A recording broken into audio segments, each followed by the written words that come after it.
Hello, welcome back. This is first week of our no spending. No spend challenge. Yeah, and it's going, well, it's only been 1 week, so I think it's kind of like, if we failed already, I'm a little bit disappointed in us.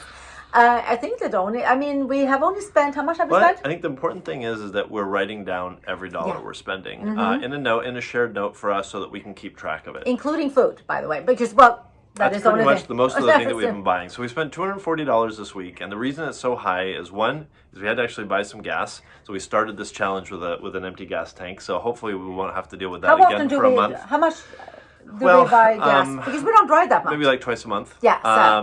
We're out of food for our chickens and had a few things that we needed to take care of in the garden. So that was $70. So I would say that actually $130 was actually on that.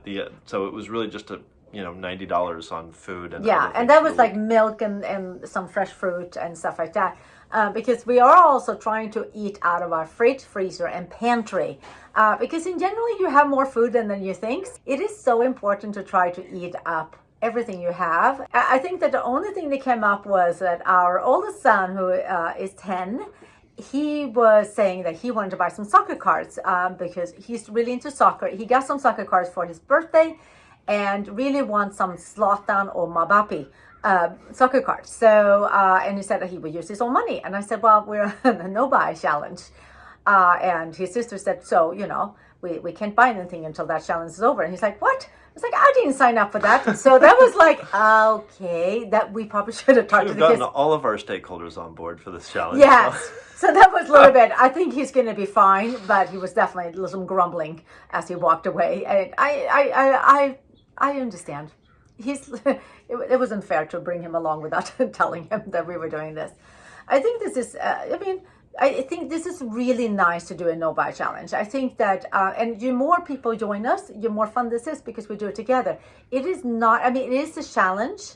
And a couple of times I'm like, ooh, they have that. I'm like, no, I can't do that. Or like I went to pick up something and there's this amazing coffee shop, Cafe Gratitude. And I'm like, like a coffee from them. And I'm like, no, I can't do that because we're no buy. So, you have to really think like it's easy to be like, ooh, I need that. And then like, wait a minute.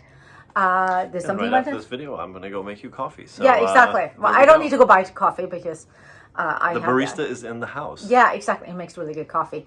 And he did get a frapper for Christmas. So I think we make him She got a frother for Christmas. I got a frapper and the barista.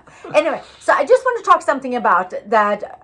A couple of years ago, our budget was a little bit more out of control. And before our third child was born, we spent way more money. And we didn't even know what we spent money on because we never actually looked at expenses. And the one thing that we started doing, and I really recommend doing, is to actually go through your spending. So most important is when I met James, he would take out lost amount of cash and he would spend it. And there's no way tracking where you spend this money. So we have got into habit of paying everything with credit cards so we can actually look at our credit card statements, what we spend money on. And then we put it in category, or James put it in categories. And it is eye-opening when you actually look at what you're spending money on, because early this year when the pandemic hit, we got a little bit panicked when we were like literally on 100% lockdown with things for the kids like arts and crafts and paper and stuff like that. And we ordered more from Amazon, and I'm looking and like, oh my God, that number became really, really big. And also that's not sustainable and it's definitely not zero waste. Exactly. So it's so important to look at each category where you spend money on and see how much money do you spend money on going out. I think that is the best way to reduce your spending, in my opinion. Do you have any tips?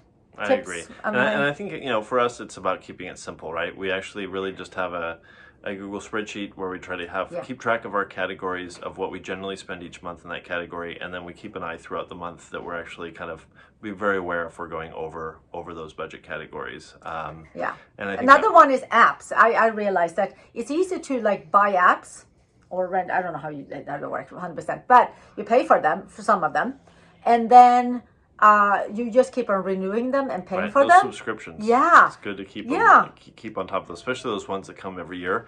They kind of creep up on you, and you don't even like realize it, and then it hits you. And so that's a great way to save money, is just to review every single one of your subscriptions, whether they be TV or apps or audio, everything. I mean, and also look like, okay, so it might sound like, okay, $99 a year is not very much, but look at $99 a year over 10 years. That is how you have to look at it to see, how much you're spending. So anyway, that's our tips for today. For all of you who are joining us on this journey, we're so excited.